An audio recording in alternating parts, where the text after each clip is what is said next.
രാജ്യത്ത് പൊതുതെരഞ്ഞെടുപ്പിൻ്റെ പ്രചാരണത്തിന് ചൂടേറുകയാണ്. മറ്റ് സംസ്ഥാനങ്ങളിലെ രാഷ്ട്രീയ ചലനങ്ങൾ എന്തൊക്കെയാണ്? ആ ചലനങ്ങൾ ഏത് വിധത്തിലാണ് ജനവിധിയെ സ്വാധീനിക്കാൻ പോകുന്നത്? നമ്മൾ പരിശോധിക്കുകയാണ് ഇന്ത്യ വേഴ്സസ് NDA എന്ന പ്രത്യേക പ്രോഗ്രാമിലൂടെ. ഈ പ്രോഗ്രാമിൽ ആദ്യം നമ്മൾ എടുക്കുന്നത് തമിഴ്നാടാണ്. തമിഴ്നാടിൽ ഒറ്റഘട്ടമായി ഏപ്രിൽ 19 വോട്ടെടുപ്പ് നടക്കുന്നത്. അതുകൊണ്ട് തന്നെ വിവിധ മുന്നണികൾ സ്ഥാനാർത്ഥികളെ തീരുമാനിച്ച് പ്രചാരണം ഊർജിതമാക്കി കഴിഞ്ഞിരിക്കുന്നു. ലോക്സഭയിൽ 400 സീറ്റ് NDAക്ക് എന്നുള്ളതാണ് നരേന്ദ്രമോദിയുടെ പ്രഖ്യാപിത ലക്ഷ്യം. ഇത് നേടണമെങ്കിൽ തമിഴ്നാട്ടിൽ നിന്ന് ഏതാനും സീറ്റെങ്കിലും നേടേണ്ടി വരും NDAക്ക്. ഇന്ത്യ സഖ്യത്തിൻ്റെ സാധ്യതകൾ തെളിയണമെങ്കിൽ തമിഴ്നാട്ടിലെ 39ഉം പുതുച്ചേരിയിലെ 1ഉം ചേർന്ന 40 സീറ്റ് മുഴുവനായും നേടണം ഇന്ത്യ മുന്നണിക്ക്. NDAയിൽ നിന്ന് പുറത്തിറങ്ങി AIADMK ഒരു ചെറുമുന്നണിക്ക് രൂപം നൽകിയിട്ടുണ്ട് തമിഴ്നാട്ടിൽ. അവർക്ക് AIADMKക്ക് പ്രസക്തി തെളിയിക്കണമെങ്കിൽ 2019 ഒരു സീറ്റ് എന്നതിൽ നിന്ന് AIADMKക്ക് ഇനി മുന്നേറുകയും വേണം. അങ്ങനെ നോക്കുമ്പോൾ തമിഴ്നാട്ടിലെ തെരഞ്ഞെടുപ്പ് ഫലം ദേശീയ രാഷ്ട്രീയത്തിലും അതുപോലെ തന്നെ തമിഴ്നാട്ടിലെ ആഭ്യന്തര രാഷ്ട്രീയത്തിലും ഏറെ പ്രധാനമാണ്. ഈ 3 മുന്നണികളാണ് പ്രധാനമായും മത്സരിക്കുന്നത്. അതിനൊപ്പം സീമാൻ്റെ നാം തമിഴർ കക്ഷി ഒറ്റയ്ക്കും മത്സരിക്കുന്നു. ഇതാണ് തമിഴ്നാട്ടിലെ തെരഞ്ഞെടുപ്പ് ചിത്രം. DMK നേതൃത്വത്തിലാണ് തമിഴ്നാട്ടിലെ ഇന്ത്യ മുന്നണി. അവിടെ ഇന്ത്യൻ നാഷണൽ കോൺഗ്രസ് ഉണ്ട്, CPM ഉണ്ട്, CPI ഉണ്ട്, ഇന്ത്യൻ യൂണിയൻ മുസ്ലിം ലീഗ് ഉണ്ട്, VCK ഉണ്ട്, KMDK ഉണ്ട്. KMDK മത്സരിക്കുന്നത് DMK ചിഹ്നത്തിൽ തന്നെയാണ് എന്ന് മാത്രം. MDMK ഉണ്ട്. ഇത്രയും പാർട്ടികളാണ് ഇന്ത്യ മുന്നണിയിൽ മത്സരിക്കുന്നത്. കമൽ ഹാസൻ്റെ മക്കൾ നീതി മയ്യം ഇന്ത്യ സഖ്യത്തിൻ്റെ ഭാഗമാണ്. പക്ഷേ ഈ തെരഞ്ഞെടുപ്പിൽ അവർ മത്സരിക്കുന്നില്ല. ഇന്ത്യ സഖ്യത്തെ അവർ പിന്തുണയ്ക്കുകയാണ് ചെയ്യുന്നത്. AIADMKക്കൊപ്പം അടുത്തിടെ അന്തരിച്ച നടൻ വിജയകാന്തിൻ്റെ പാർട്ടിയായ ദേശീയ മുർപോക്ക് ദ്രാവിഡ കഴകം DMDK ഒരു 5 സീറ്റിൽ മത്സരിച്ചുകൊണ്ട് AIADMK നേതൃത്വം നൽകുന്ന മുന്നണിയുടെ ഭാഗമാണ്. പിന്നെ പുതിയ തമിഴകമുണ്ട്. ഒപ്പം SDPI ഒരു സീറ്റിൽ മത്സരിച്ചുകൊണ്ട് 2 ചിഹ്നത്തിൽ തന്നെയാണ് SDPI അവിടെ മത്സരിക്കുന്നത്. AIADMK മുന്നണിയുടെ ഭാഗമായി തമിഴ്നാട്ടിൽ മത്സരിക്കുന്നുണ്ട്. BJP നയിക്കുന്ന NDAയിൽ ആകെ ഉള്ളത് 8 പാർട്ടികളാണ്.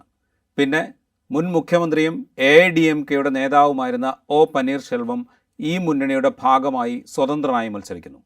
8 പാർട്ടികൾ NDA സഖ്യത്തിലുണ്ടെങ്കിൽ പോലും ഈ 8ൽ 4 ഏതാണ്ട് ചെറു പാർട്ടികളാണ്. ഒരു സീറ്റൊക്കെ കൊടുത്ത് NDAയുടെ ഭാഗമാക്കിയിരിക്കുന്ന ചെറു പാർട്ടികൾ. BJP കഴിഞ്ഞാൽ NDA സഖ്യത്തിലെ ഏറ്റവും പ്രധാനപ്പെട്ട പാർട്ടി എന്ന് പറയുന്നത് പട്ടാളി മക്കൾ കക്ഷിയാണ്. അൻപുമണി രാംദോസിൻ്റെ പട്ടാളി മക്കൾ കക്ഷി. ആ കക്ഷി 10 സീറ്റിലാണ് NDAയുടെ ഭാഗമായി മത്സരിക്കുന്നത്.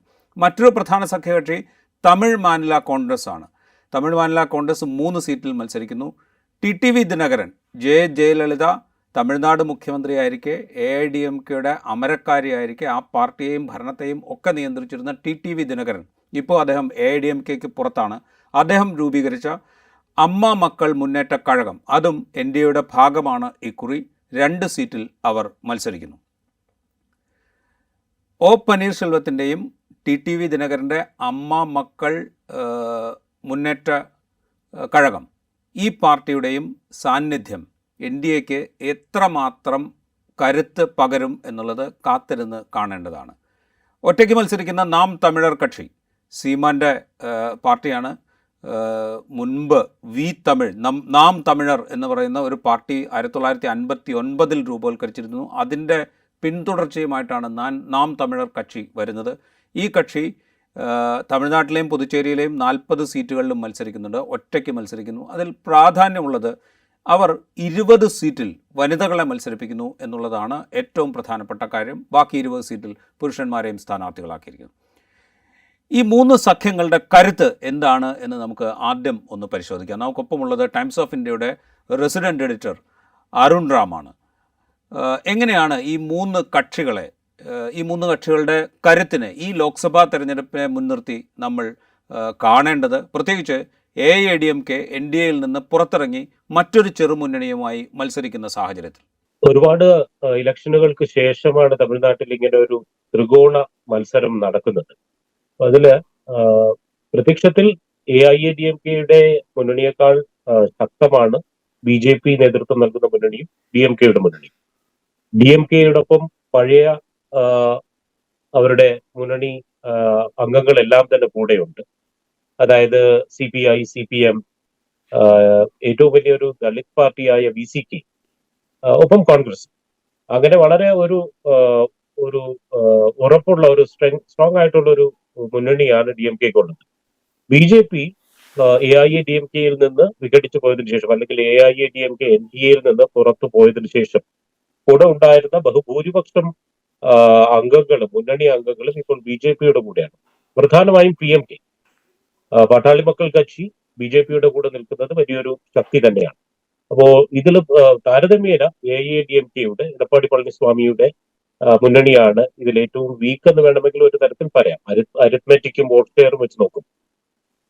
അപ്പൊ DMKക്ക് പ്രത്യക്ഷത്തിൽ ഒരു അഡ്വാൻറ്റേജ് ഉണ്ട് അരിത്മെറ്റിക്കിന്റെ കാര്യത്തിലും, പിന്നെ അധികാരത്തിൽ ഇരിക്കുന്നു എന്നതുകൊണ്ടും അങ്ങനെയുള്ളൊരു അഡ്വാൻറ്റേജ് ഉണ്ട്. പക്ഷേ എന്നാൽ BJPക്ക് ഇത്തരം മുന്നണിയിലെ ആളുകളെ കൂട്ടാൻ കഴിഞ്ഞുവെങ്കിലും അത് എത്രത്തോളം അതൊരു ഈ AIADMKയിൽ നിന്നുള്ള വിഘടിച്ച് നിൽക്കുന്നത് കാരണമുള്ള ഒരു സ്പ്ലിറ്റ് വോട്ടിനെ എത്രത്തോളം നിഗേറ്റ് ചെയ്യാൻ കഴിയുമെന്നുള്ളത് ഇനിയും ക്ലിയർ ആയിട്ടില്ല. BJPക്ക് തുടർന്നും ഇതൊരു വലിയ ചാലഞ്ച് തന്നെ ആയിരിക്കും. കാരണം മുന്നണി ഒരുമിച്ച് ഉണ്ടാക്കിയെങ്കിലും അവരുടെ വോട്ട് ഷെയർസ് ആഡപ്പ് ചെയ്യുന്നില്ല ഇപ്പൊ നോക്കിയാണ്. കാരണം AIADMK പലയിടത്തും 9ഓളം കോൺസ്റ്റിറ്റ്യുവൻസീസിൽ AIADMKയും BJPയും നേർക്കുനേർ പോരടിക്കുകയാണ്. വോട്ട് വിഘടിക്കാനും അത് DMKക്ക് സഹായകരമാകാനും സാധ്യതയുണ്ട്. NDAയുടെ കാര്യം നമ്മൾ എടുക്കുമ്പോൾ തമിഴ്നാട്ടിൽ സ്വാധീനം ഉറപ്പിക്കുക എന്ന ലക്ഷ്യത്തോടുകൂടി BJP വലിയ ശ്രമം നടത്തുന്നത് നമ്മൾ കാണുന്നുണ്ട്. അതിന് മുൻകൈ എടുത്തത് പ്രധാനമന്ത്രി നരേന്ദ്രമോദി തന്നെയാണ്. അദ്ദേഹം പുതിയ പാർലമെൻറ്റിൽ ചെങ്കോൽ സ്ഥാപിക്കാൻ തീരുമാനിച്ചത്, ചെങ്കോൽ തമിഴ്നാട്ടിൽ നിന്ന് സ്വാതന്ത്ര്യം കിട്ടിയ സമയത്ത് കൊണ്ടുവന്ന് ജവഹർലാൽ നെഹ്റുവിന് കൊടുക്കുകയും ജവഹർലാൽ നെഹ്റു അത് ഒഴിവാക്കുകയും ചെയ്തതാണ് എന്നൊക്കെയുള്ള കഥകൾ പ്രചരിപ്പിച്ചുകൊണ്ട് ചെങ്കോൽ പുതിയ പാർലമെൻറ്റ് മന്ദിരത്തിൽ സ്ഥാപിക്കുന്നു. അത് സ്ഥാപിക്കുന്ന ചടങ്ങിലേക്ക് തമിഴ്നാട്ടിലെ മഠാധിപതികളെ ക്ഷണിക്കുന്നു. പുതിയ പാർലമെൻറ്റ് മന്ദിരത്തിൽ തമിഴ്നാട്ടിലെ മഠത്തിൻ്റെ ഉടമകളായിട്ടുള്ള അല്ലെങ്കിൽ മഠാധിപതികളായിട്ടുള്ള ആളുകൾ ആദ്യം പ്രവേശിക്കുന്നു. അതേ തുടർന്ന് അന്താരാഷ്ട്ര വേദികളിലെ പ്രസംഗങ്ങളിൽ തമിഴ് മഹിമ നരേന്ദ്രമോദി എടുത്തു പറയുന്നു. അദ്ദേഹത്തിൻ്റെ മണ്ഡലമായ വാരണാസിയിലെ കാശിയും തമിഴ്നാട്ടിലെ രാമേശ്വരവും ആയിട്ടുള്ള ബന്ധം, അതായത് ഹിന്ദു പുരാണങ്ങളെ അധിഷ്ഠിതപ്പെടുത്തിക്കൊണ്ട് ആ ബന്ധം സ്ഥാപിക്കാൻ ശ്രമിക്കുന്നു. അതിനുശേഷം ബാബറി മസ്ജിദ് തകർത്ത സ്ഥലത്ത് നിർമ്മിച്ച രാമക്ഷേത്രത്തിൻ്റെ പ്രതിഷ്ഠാദിന ചടങ്ങ് നടക്കുന്നതിന് മുന്നോടിയായി അദ്ദേഹം നരേന്ദ്രമോദി തമിഴ്നാട്ടിലെ പല ക്ഷേത്രങ്ങളിൽ സന്ദർശനം നടത്തുന്നു, ദർശനം നടത്തുന്നു. എന്നിങ്ങനെ പല രൂപത്തിലാണ് തമിഴ്നാട്ടിൽ BJPക്ക് സ്വാധീനമുറപ്പിക്കാൻ പാകത്തിൽ ഉള്ള ശ്രമങ്ങൾ നരേന്ദ്രമോദിയുടെ ഭാഗത്തു നിന്ന് ഉണ്ടായത്. നമുക്കൊന്ന് പരിശോധിച്ച് നോക്കാം. അരുൺ റാം, ഈ ശ്രമങ്ങൾ, നരേന്ദ്രമോദിയുടെ ഈ ശ്രമങ്ങൾ ഈ 2024 തെരഞ്ഞെടുപ്പിൽ BJPക്കോ NDAക്കോ വലിയ ഗുണം നൽകും എന്ന് നമ്മൾക്ക് കരുതാമോ? BJP ഏറ്റവും വലിയൊരു ക്യാമ്പയിൻ ആണ് സ്റ്റാർട്ട് ചെയ്തിരിക്കുന്നത്. ഒരിക്കലും തമിഴ്നാട്ടിൽ ഇത്തരത്തിലുള്ളൊരു high profile, high decibel, high optic campaign BJP അഴിച്ചു വിട്ടിട്ടേയില്ല. കഴിഞ്ഞ 4-5 മാസങ്ങളിൽ അത്രയും തവണ തന്നെ 4-5 തവണ തന്നെ നരേന്ദ്രമോദി തമിഴ്നാട് സന്ദർശിച്ചിരുന്നു. അപ്പോൾ ഒരു വലിയൊരു ഇളക്കം, ഒരു ഗോളിളക്കം തന്നെ സൃഷ്ടിക്കാൻ BJPക്ക് കഴിഞ്ഞിട്ടുണ്ട്. അതിന് യാതൊരു സംശയവും.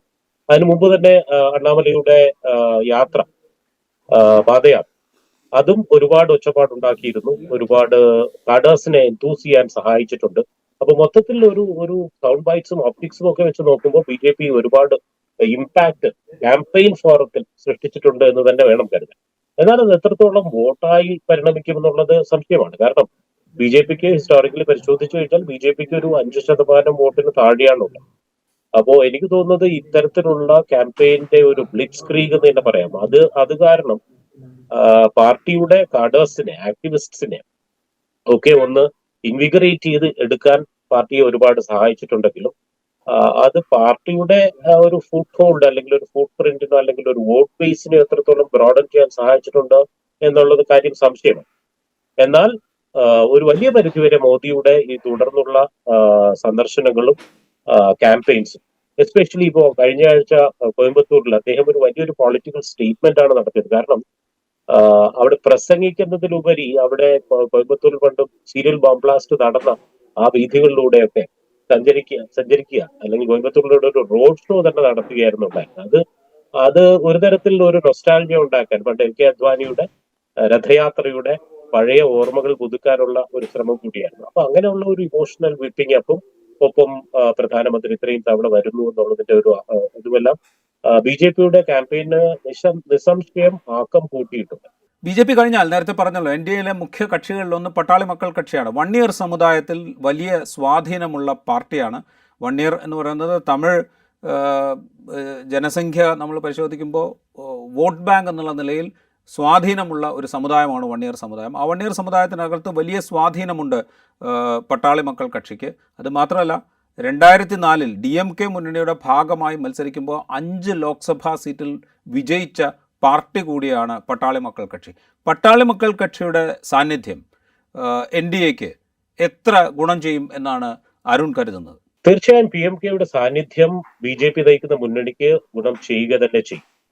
എന്നാൽ നേരത്തെ പറഞ്ഞതുപോലെ അത് എത്രത്തോളം അതൊരു വിജയത്തിലേക്ക് നയിക്കുമോ എന്നുള്ള കാര്യത്തിലാണ് സംശയം. കാരണം ഒരുപാട് ഘടകങ്ങളുണ്ടല്ലോ ഇത്തവണ. കാരണം പി എം കെ എപ്പോഴും തന്നെ ഒരു കാറ്റ് ഓൺ ദി വോൾ ആയിരുന്നു. എപ്പോഴും അവസാന നിമിഷം വരെ ഏത് മുന്നണിയിൽ ചേരണമെന്നുള്ളത് തീരുമാനിക്കാതെ ഇരിക്കുന്ന ഒരു കക്ഷിയായിട്ടാണ് പി എം കെ കണ്ടിട്ടുള്ളത്. അപ്പോൾ ഇരു മുന്നിലുള്ള ഇലക്ഷനുകളിലെല്ലാം തന്നെ പി എം കെയെ ഒരു സംശയ വീക്ഷണത്തിലൂടെയാണ് എല്ലാവരും കണ്ടിരുന്നത്.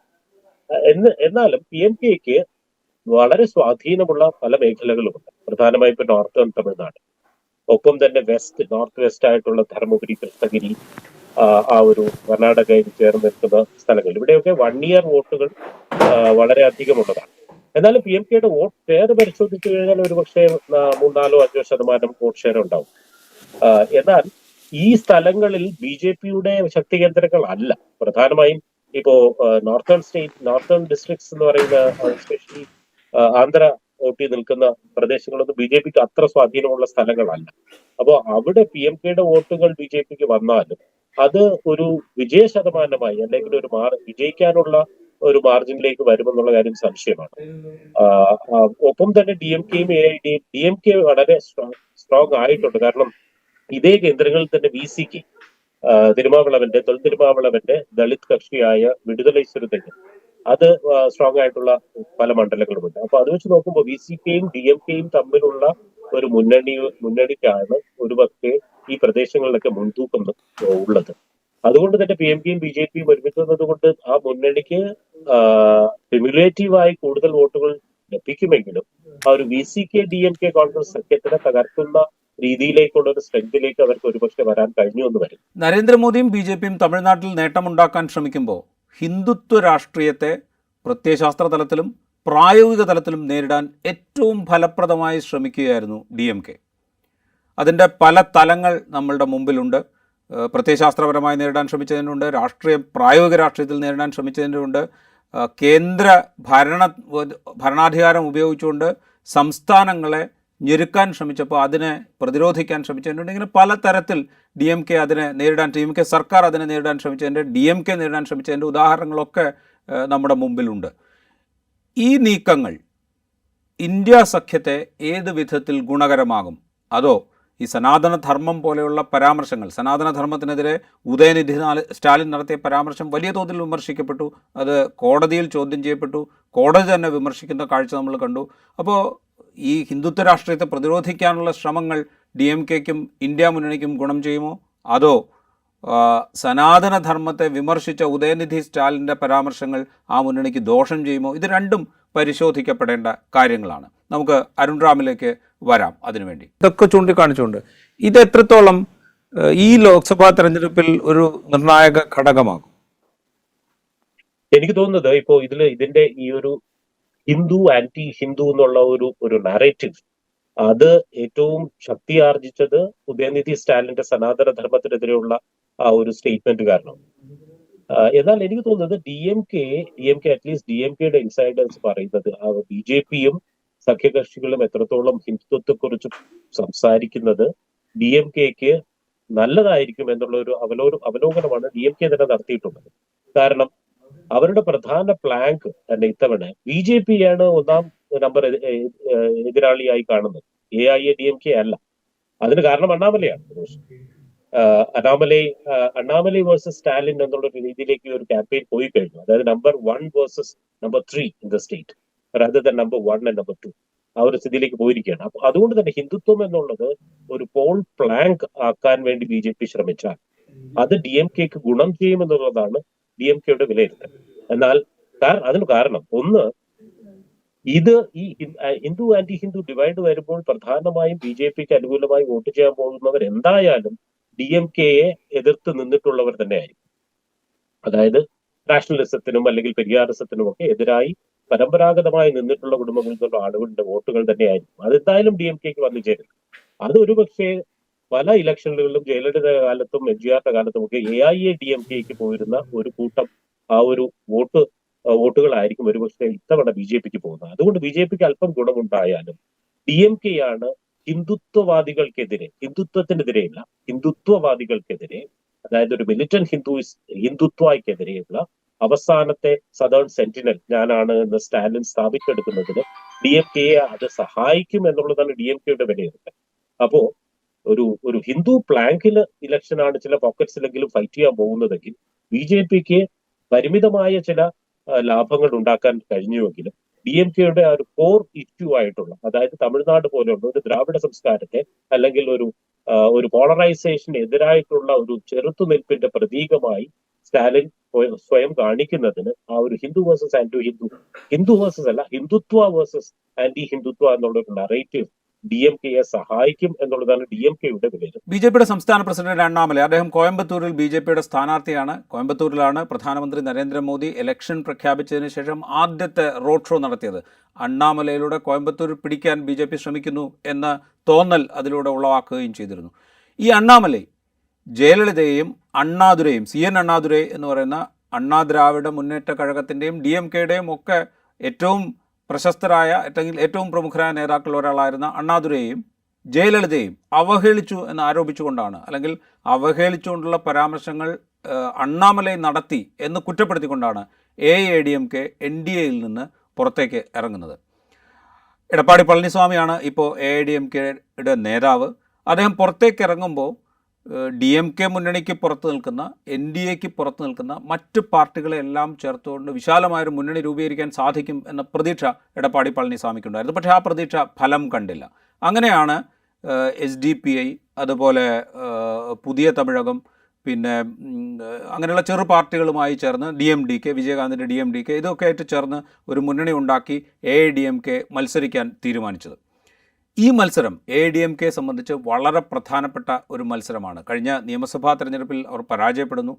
ജയലളിതയെ പോലെ തലപ്പൊക്കമുള്ളൊരു നേതാവില്ല എന്നുള്ളത് പാർട്ടിയുടെ അണികളെ പിടിച്ചു നിർത്തുന്നതിൽ പ്രയാസങ്ങൾ ഉണ്ടാക്കുന്നു. എങ്കിലും എടപ്പാടി പളനിസ്വാമി പാർട്ടിയെ മുന്നോട്ട് കൊണ്ടുപോകുന്നതിൽ വലിയ ശ്രമം നടത്തുകയും അതിൽ വിജയിക്കുകയും ചെയ്തിട്ടുണ്ട്. പക്ഷേ 2019 AIADMKക്ക് ആകെ കിട്ടിയത് ഒരു സീറ്റാണ് ലോക്സഭയിലേക്ക്. ഇക്കുറി അതിൽ നിന്ന് ഒരു മാറ്റം ഉണ്ടാക്കിയെങ്കിൽ മാത്രമാണ് AIADMKയുടെ പ്രസക്തി തമിഴ് രാഷ്ട്രീയത്തിൽ നിലനിർത്താൻ സാധിക്കുക.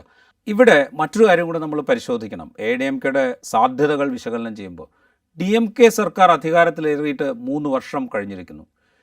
സംസ്ഥാന സർക്കാരിനെതിരായ വികാരം പല വിധത്തിൽ ഈ ലോക്സഭാ തെരഞ്ഞെടുപ്പിലും പ്രതിഫലിച്ചേക്കാം. ഭരണവിരുദ്ധ വികാരം സ്റ്റാലിനും അഭിമുഖീകരിക്കുന്നുണ്ട് എന്നുള്ളത് തർക്കമറ്റ സംഗതിയാണ്. ഈ ഭരണവിരുദ്ധ വികാരം ഏതെങ്കിലും തരത്തിൽ AIADMKക്ക് തുണയാകുമോ? അതോ ഈ ഭരണവിരുദ്ധ വികാരം AIADMK BJP മുന്നണികൾക്കിടയിൽ വിഭജിക്കപ്പെട്ടു പോവുകയും അത് ഇന്ത്യ സഖ്യത്തിന് ഗുണകരമാവുകയും ചെയ്യുമോ? അതും പരിശോധിക്കപ്പെടേണ്ട കാര്യമാണ്. എങ്ങനെയാണ് അരുണ്ടാം ഈ ഭരണവിരുദ്ധ വികാരം AIADMKക്ക് ഉപയോഗപ്പെടുത്താൻ AIADMKക്ക് സാധിക്കുമോ? അതോ ഈ പറയുന്ന പോലെ BJPക്കും NDA മുന്നണിക്കും AIADMK മുന്നണിക്കുമിടയിൽ ഈ ഭരണവിരുദ്ധ വികാരം വിഭജിച്ചു പോവുകയും അത് NDAക്ക് അല്ലെ ഇന്ത്യ മുന്നണിക്ക് ഗുണകരമാവുകയും ചെയ്യുമോ? ഞാൻ നേരത്തെ പറഞ്ഞത് ഇതിന്റെ ഈ ഒരു ക്യാമ്പയിനാണ് DMKയും BJPയും തമ്മിലുള്ള ഒരു ബാറ്റിലായിട്ട് ഇതിനെ കാണുന്നത്. പക്ഷെ യഥാർത്ഥത്തിൽ വോട്ടുകൾ AIADMKക്ക് ആയിരിക്കും BJP മുന്നണിയെക്കാളുള്ള ഒരു പക്ഷേ വോട്ട് ലഭിക്കുന്നത് പലയിടങ്ങളിൽ.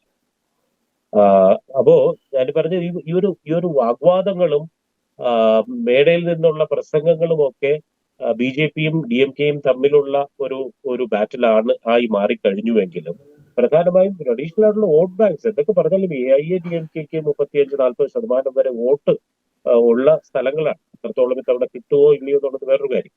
അപ്പോ അബ്സല്യൂട്ട് നമ്പർ ഓഫ് വോട്ട്സ് അല്ലെങ്കിൽ വോട്ട് ഷെയർ പരിശോധിച്ചു കഴിഞ്ഞാൽ AIADMK വ്യക്തമായും BJPയേക്കാൾ വളരെ വളരെ 10 മടങ്ങ് വലിയൊരു പാർട്ടിയാണ്, ബേസുള്ള ഒരു പാർട്ടിയാണ്.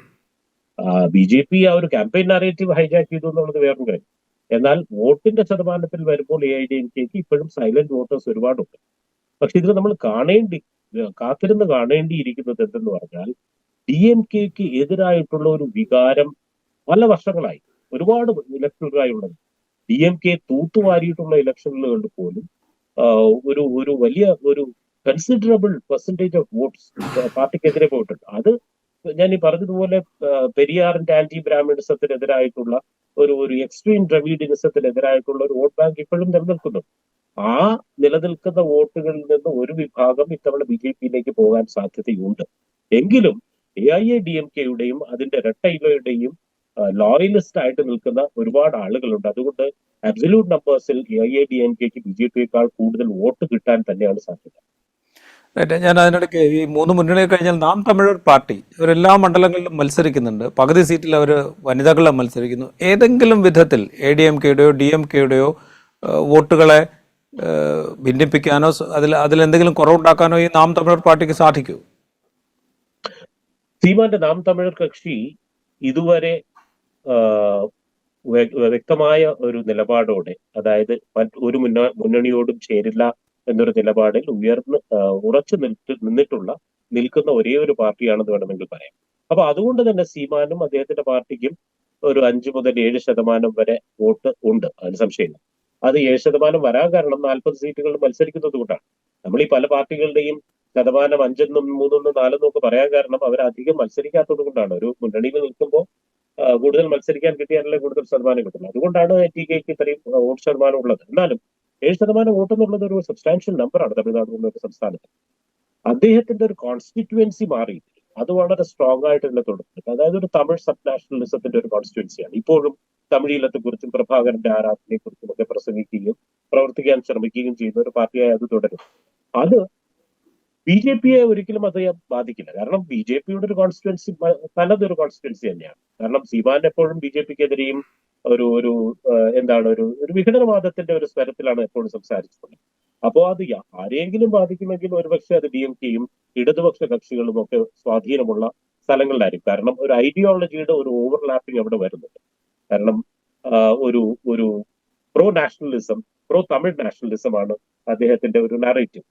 പക്ഷേ ആ ഒരു കോൺസ്റ്റിറ്റ്യുവൻസി വലുതാവുകയും ചെയ്തിട്ടില്ല, ചുരുങ്ങുകയും ചെയ്തിട്ടില്ല.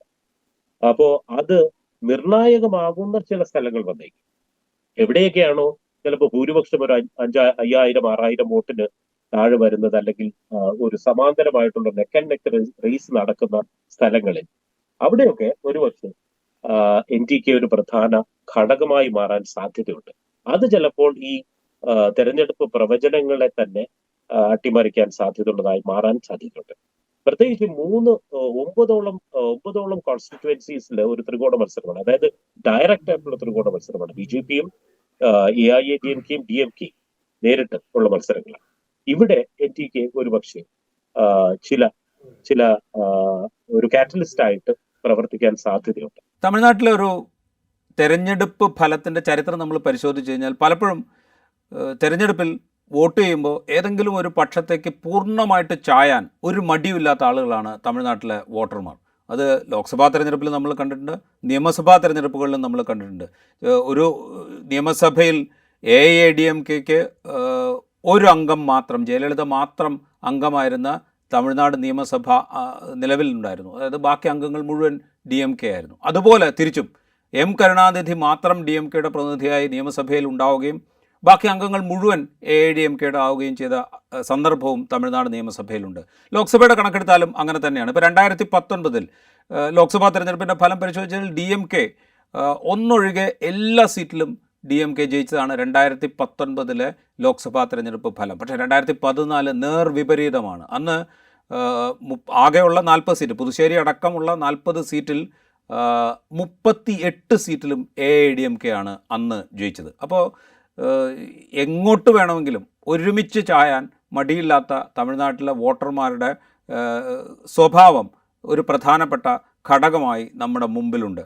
അതുകൊണ്ട് തന്നെ ഈ 2024 തെരഞ്ഞെടുപ്പ് പ്രഖ്യാപിക്കുന്നതിന് തൊട്ട് മുമ്പും പ്രഖ്യാപിച്ചതിന് ശേഷവും വന്ന അഭിപ്രായ സർവേകൾ, ആ സർവേകൾ ഏതാണ്ട് എല്ലാം പ്രവചിക്കുന്നത് ഇന്ത്യ മുന്നണി, DMKയുടെ നേതൃത്വത്തിലുള്ള ഇന്ത്യ മുന്നണി തമിഴ്നാട് തൂത്തുവാരും എന്നാണ്.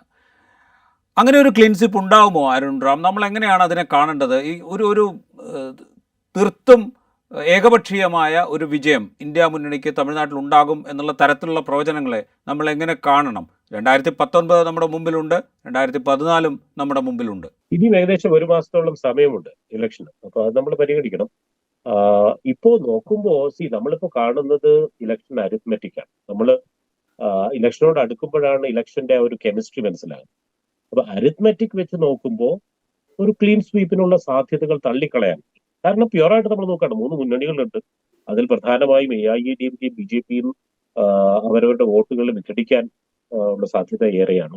DMK ഘട്ടറോട് ഒരുമിച്ച് നിൽക്കുന്നു, ഒരു പാർട്ടിയായിട്ടും ഒരു മുന്നണിയായിട്ടും ഒരുമിച്ച് കൂടെ നിൽക്കുന്നു.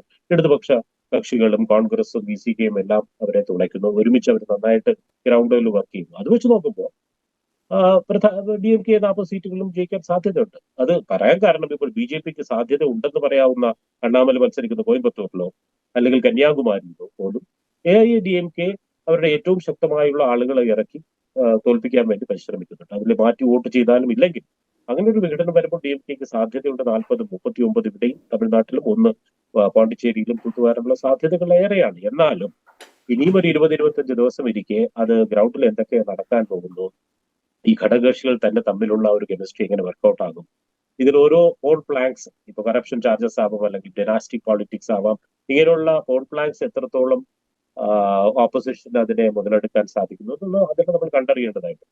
അപ്പോൾ ഒരു കെമിസ്ട്രി വേഴ്സസ് അരിത്മെറ്റിക് ആണല്ലോ എല്ലാ ഇലക്ഷനും. ഇപ്പോ ഇരിക്കുന്ന ഒരു സ്ഥിതി വെച്ച് നമ്മൾ കണക്ക് മാത്രം നോക്കുകയാണെങ്കിൽ DMKക്ക് ഭൂരിപക്ഷം ഫുൾ നമ്പർ അല്ലെങ്കിൽ ഒരു വലിയൊരു ഭൂരിപക്ഷം തന്നെ വിജയിക്കാനുള്ള സാധ്യതകൾ ഏറെയാണ്. തമിഴ്നാടിൻ്റെ ഇപ്പോഴത്തെ ചിത്രം പരിശോധിക്കുമ്പോൾ തെരഞ്ഞെടുപ്പ് കളത്തിലും കണക്കിലും DMK നേതൃത്വം നൽകുന്ന ഇന്ത്യ മുന്നണി തന്നെയാണ് മുന്നിൽ. അതിൽ ഒരു തർക്കവുമില്ല. അതിനെ വെല്ലാനാകുമോ AIADMK നേതൃത്വം നൽകുന്ന മുന്നണിക്ക്? നരേന്ദ്രമോദിയെ ചൂണ്ടി വോട്ട് ചോദിക്കുന്ന NDAക്ക്? ഇതാണ് പ്രധാനപ്പെട്ട ചോദ്യം. അത് വരും നാളുകളിൽ തെരഞ്ഞെടുപ്പ് പ്രചാരണ രംഗത്ത് ഈ മുന്നണികൾ സ്വീകരിക്കുന്ന തന്ത്രങ്ങൾ, അത് ഗ്രൗണ്ടിൽ ഉളവാക്കുന്ന മാറ്റങ്ങൾ, താഴെത്തലത്തിൽ വോട്ടർമാരുടെ മനസ്സിലുണ്ടാക്കുന്ന മാറ്റങ്ങൾ, ഇതൊക്കെ ആയിരിക്കും നിശ്ചയിക്കുക.